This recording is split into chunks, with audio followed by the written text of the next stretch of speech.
নমস্কাৰ আপোনালোক সকলোকে মই মোৰ ইউটিউব চেনেল এডুকেশ্যন এণ্ড এণ্টাৰটেইনমেণ্টলৈ স্বাগতম জনাইছোঁ। কম্পিউটাৰ তথা মোবাইলত কেনেকৈ সুন্দৰ সুন্দৰ পাছপোৰ্ট ফটো তৈয়াৰ কৰিব পাৰি এই সম্পৰ্কে কিছু কথা জানো আহক। ইয়াৰ কাৰণে আপুনি প্ৰথমতে কম্পিউটাৰটো অ'পেন কৰি ল'ব আৰু গুগল ক্ৰমটো অ'পেন কৰিব আৰু গুগল ক্ৰমটো অ'পেন কৰাৰ পিছত আপুনি গুগল ক্ৰমৰ সাৰ্চ বাৰত লিখিব কাটআউট প্ৰ'। এয়া লিখতে আহি গৈছে কাটআউট প্ৰ'। এতিয়া কাটআউট প্ৰ' লিখি আপুনি সাৰ্চ কৰক, এণ্টাৰ মাৰি দিয়ক। এইটো আহি গৈছে ইয়াত কাটআউট প্ৰ' বুলি। এণ্টাৰ মাৰি ল'লে ইয়াত এনেকুৱা এখন ইণ্টাৰফেচ দেখা পাব। তাত আপুনি এইটো দ্বিতীয়তে দেখা পাব পাছপোৰ্ট ফটো মেকাৰ। তাত ক্লিক কৰক। ক্লিক কৰাৰ পিছত আপুনি দেখিবলৈ পাব আপলোড ইমেজ। আপলোড ইমেজত ক্লিক কৰাৰ পিছত আপোনাক একেবাৰে গেলাৰীলৈ লৈ যাব আৰু গেলাৰীত থকা আপুনি যিকোনো এখন ফটো, মই এইখন ফটো ইয়াত ছিলেক্ট কৰিছোঁ। এইখন ফটো ছিলেক্ট কৰিলে এইটো অ'পেন কৰি দিয়ক। এতিয়া চাব ইয়াত ফটোখন আহি পৰিছে। এইখন ফটো। এই ফটোখন আমি এডিট কৰি সুন্দৰকৈ আমি পাছপোৰ্ট ফটো বনাম। তাৰ কাৰণে ইয়াত দেখিছে বেকগ্ৰাউণ্ডটো বগা হৈ আছে। আমি এই চিনটোলৈ যাব লাগিব। ইয়াত আমি বিভিন্ন কালাৰ আহিছে। এইবোৰ কালাৰৰ আমি ক্লিক কৰিলে এনেকুৱা আমি ৰং পাম। কলা দিলে কলা পাম, কিন্তু আমি এনেকুৱা এটা ৰং দিব খুজিছোঁ। গতিকে আমি ৰংটো আমি ছিলেক্ট কৰিলোঁ। ছিলেক্ট কৰাৰ পিছত এতিয়া ফটোখন আমি ড্ৰেছটো চেঞ্জ কৰিম। এই ড্ৰেছটো ইয়াত ক্লিক কৰাৰ পিছত আমি বিভিন্ন ড্ৰেছ আমি দেখা পাম। আমি চাওঁ আহক কেনে ড্ৰেছ আমি ছিলেক্ট কৰিলে কেনে হ'ব। এইটো কৰিলোঁ, এইটো আমাৰ ভাল লগা নাই। আমি বেলেগ এটা ড্ৰেছ এটা ছিলেক্ট কৰি চাওঁ এইটো কেনে লাগিছে। গতিকে অলপ সময় নেটৰ কাৰণে প্ৰব্লেম অলপ হয়। এইটো চালোঁ, এইটো আমাৰ ভাল লগা নাই। আমি এইটো এটা কোট আৰু টাই পৰিধান কৰা ড্ৰেছ এটা আমি ছিলেক্ট কৰিলোঁ। এইবাৰ আমি এইটো চালোঁ, এইটো ধুনীয়া লাগিছে। গতিকে এইটোকে আমি ছিলেক্ট কৰি ল'লোঁ।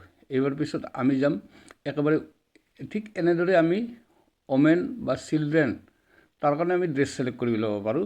এইবাৰ আমি যাম একেবাৰে ওপৰত থকা বটনটোলৈ। তাত আমি পেজটো ছিলেক্ট কৰি ল'ম। ইয়াত বিভিন্ন পেজৰ উল্লেখ আছে। এইবোৰ আছে। এইখন পেজ দিলে ইয়াত কেইখন ফটো আহিব ইয়াত আছে। আমি ইচ্ছা কৰিলে A4 চাইজলৈ আনিব পাৰোঁ। A4 চাইজলৈ আনিলে ইয়াত একেলগে 30খন ফটো আহিব। আমি বাৰু এতিয়া A4 চাইজলৈ আমি নানো। আমি এইটো ছিলেক্ট কৰি ল'লোঁ। ইয়াত এইখিনি ফটো দেখা গৈছে। আমি এইটো প্ৰিণ্ট কৰি ল'ব পাৰিম পিছত। এতিয়া আমি ডান বটনত আমি ক্লিক কৰিম। এইটো ডান বটন আছে, ডান বটনত ক্লিক কৰোঁ। ডান বটনত ক্লিক কৰাৰ লগে লগে আমি এনেকুৱা এখন ইণ্টাৰফেচ পাম। ইয়াত আমি ডাউনলোড HD এনেকুৱা এটা অপশ্যন পাম। ইয়াত আমি PNG বা JPG দুয়োটা অপশ্যনতে আমি ডাউনলোড কৰি ল'ব পাৰোঁ। আমি JPGটো ছিলেক্ট কৰিলোঁ আৰু ছিলেক্ট কৰাৰ পিছত আমি এইটো ডাউনলোড কৰিলোঁ। এই ফটোখন ডাউনলোড হৈ গ'ল। এতিয়া ডাউনলোড হৈ যোৱাৰ পিছত আমি বাওঁ চাইডে আমি ফাইললৈ গ'লোঁ। তাত মেক কপি বা ছেভ এজ যিটো অপশ্যন পোৱা যায় সেইটো আমি ক্লিক কৰি ফটোখন আমি ছেভ কৰি ল'ম। এতিয়া আমি এইটো মেক কপি বনাই ল'লোঁ আৰু লোৱাৰ পিছত আমি এতিয়া ডেস্কটপলৈ গুচি যাম আৰু ডেস্কটপত আমি নতুন এটা ফল্ডাৰ বনাই ল'ম। আমি ইয়াত ডেস্কটপত এটা ফল্ডাৰ বনাই লৈছোঁ। এইটো এটা নিউত গৈছোঁ আৰু তাত ফল্ডাৰ ছিলেক্ট কৰিছোঁ। ফল্ডাৰ ছিলেক্ট কৰি এইটো এটা ফল্ডাৰ হ'ল। ফল্ডাৰটো আমি এটা নাম দি থ'লোঁ। আমি ইয়াত ইমেজ বুলি লিখি থৈ দিলোঁ। এতিয়া এটা ফল্ডাৰ এটা তৈয়াৰ হৈ গ'ল। এতিয়া আমি এই ফল্ডাৰটোত আমি এই ফটোখন আমি পেষ্ট কৰি দিম। ইয়াত এইটো ফটোখনৰ নাম এটা দি থ'লোঁ। এইটোক আমি ইমেজ বুলি লিখি থৈ দিলোঁ। গতিকে ইমেজ বুলি লিখাৰ পিছত আমি ছেভ বটনত ক্লিক কৰিলোঁ আৰু এইটো আমি এতিয়া কাটি দিলোঁ। কাটি দিলোঁ এতিয়া ডেস্কটপত এইটো আহি গ'ল। এইটো ইমেজ বুলি আহি গ'ল। এতিয়া এই ফটোখন আহি গ'ল। এতিয়া আমি এই ফটোখন আমি প্ৰিণ্টাৰত প্ৰিণ্ট কৰি আমি সুন্দৰভাৱে কাটি লৈ আমি এইবোৰ পাছপোৰ্ট ফটো বনাব পাৰোঁ।